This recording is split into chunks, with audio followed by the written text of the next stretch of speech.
धीरे धीरे वापस आ जाइए। तो ये कुछ अभ्यास तो रोज करना ही चाहिए, क्योंकि समय का अभाव है। हम थोड़ी देर और अभ्यास करेंगे, प्राणायाम का अभ्यास करते हैं, लेकिन 2 आसन और कर लेते हैं।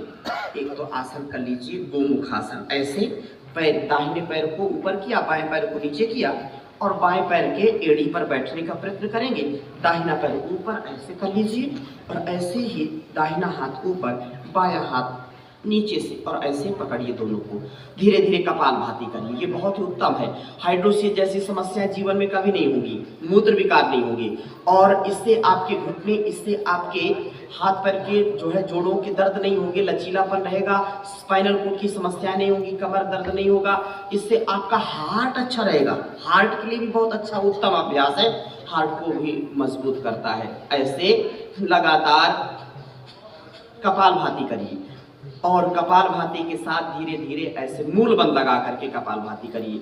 मूलेंद्री को संकुचित करके कपालभाति करेंगे तो इससे आपको ऊर्ध्वचेता इंद्रिय चित्त बन जाएंगे, आपका मन भी कंट्रोल में रहेगा। धीरे धीरे कपालभाति करिए, बिना थके बिना रुके, निरंतरता पूर्वक, और 2-2, 3-3, 5-5 मिनट का अभ्यास ऐसे करना। ऐसे धीरे धीरे वापस आ जाइए और हम सब देवत्व से युक्त हो। हमारी जो परंपरा है, ग्राम देवता, कुल देवता, नगर देवता और सब देवता है, तो देवी और देवत्व से हमारे जीवन में ऋषित्व आएगा। ऐसे दूसरी ओर से भी करेंगे, ऐसे तो ऐसे लगातार कपालभाति करना, थकना नहीं, रुकना नहीं। मेरे साथ 3 शब्द बोलिए, आधि व्याधि। सभी बोलिए, आधि व्याधि से बचने का उपाय है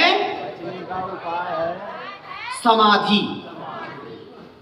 अब देखो, समाधि का मतलब क्या है? आंख बंद करके बैठ जाना, चुपचाप बैठ जाना, ये समाधि एक प्रकार है, एक रूप है। लेकिन समाधि का मतलब है पूर्ण समाधान, पूर्ण व्यवधान में अपने आप को पूर्ण समाधान में रखना, पूर्ण प्रवृत्ति में पूर्ण निवृत्ति, complete attachment with complete detachment के साथ अटैचमेंट, अपने आप को ऐसा बनाना। धीरे धीरे कपालभाति करें मूल बंद लगा करके। और जो व्याधि है और आधि का मतलब है मानसिक रोग। आधि का मतलब क्या है? मानसिक रोग। ऐसे कर लीजिए, ये जो अभ्यास, ये कमर के लिए गर्दन के लिए बहुत अच्छा अभ्यास है, पुष्पासन और अर्धचंद्रासन। ऐसे किया, फिर धीरे धीरे एक हाथ से ऐसे अपने पैर की एड़ी को पकड़ करके भी ऐसे कर सकते हैं।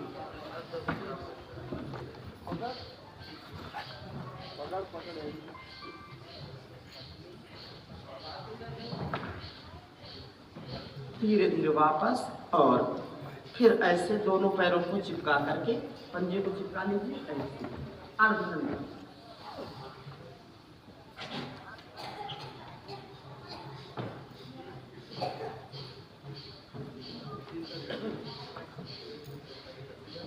धीरे धीरे हौले हौले वापस आ जाइए। ये बहुत उत्तम अभ्यास है। 2 अभ्यास किया है। आइए अब सीधा बैठ जाइए, प्राणायाम के अभ्यास करेंगे।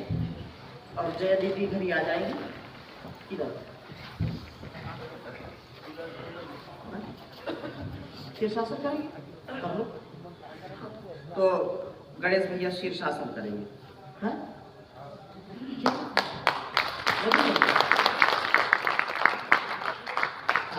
तो चलो शीर्षासन और सर्वांगासन भी जिनको अभ्यास है तो वो कर लेते हैं, हाँ? तो ये बहुत उत्तम है। शीर्षासन भी बच्चों के लिए, नौजवानों के लिए जरूर इसको अभ्यास में लाना चाहिए, क्योंकि अभी हम प्राणायाम का अभ्यास करेंगे। तो गहरे गहरे श्वासों के साथ जिनको ये आए तो देखो बहुत सुंदर, वाह, धीरे धीरे कंट्रोल में, वाह, आराम से, वाह,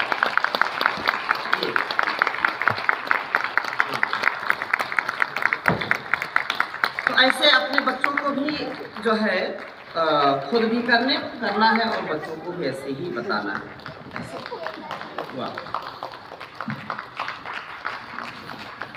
सर्वांगासन, शीर्षासन, हलासन और आसनों का अभ्यास फिर और कल मैं बताऊंगा। उधर दो, आ जाइए आ जाइए। आइए अब भस्त्रिका प्राणायाम, कपालभाति प्राणायाम, अनुलोम विलोम प्राणायाम आदि का अभ्यास करेंगे बिना थके बिना रुके। तो ये बहुत ही उत्तम अभ्यास है। आइए गहरे गहरे श्वासों के साथ आप इधर आ जाओ, स्वामी जी आप आगे आ जाओ, गणेश जी इधर आ जाओ, और हमारे जो आप इधर आ जाओ। हमारी श्रद्धामयी और बहन जो राज्य कार्यकारिणी सदस्य हैं उनको बुला लीजिए। उर्मिला जी आ जाएंगे और मान जी आ जाइए।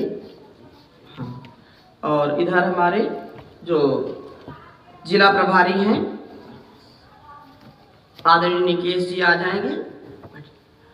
और देखो ये बहुत उत्तम सेवा जो वर्षों वर्षों से, लगभग 2 दशक से 20 वर्ष हो गए, किसी को 25 वर्ष हो गए, किसी को 15 वर्ष हो गए, तन मन धन संसाधन से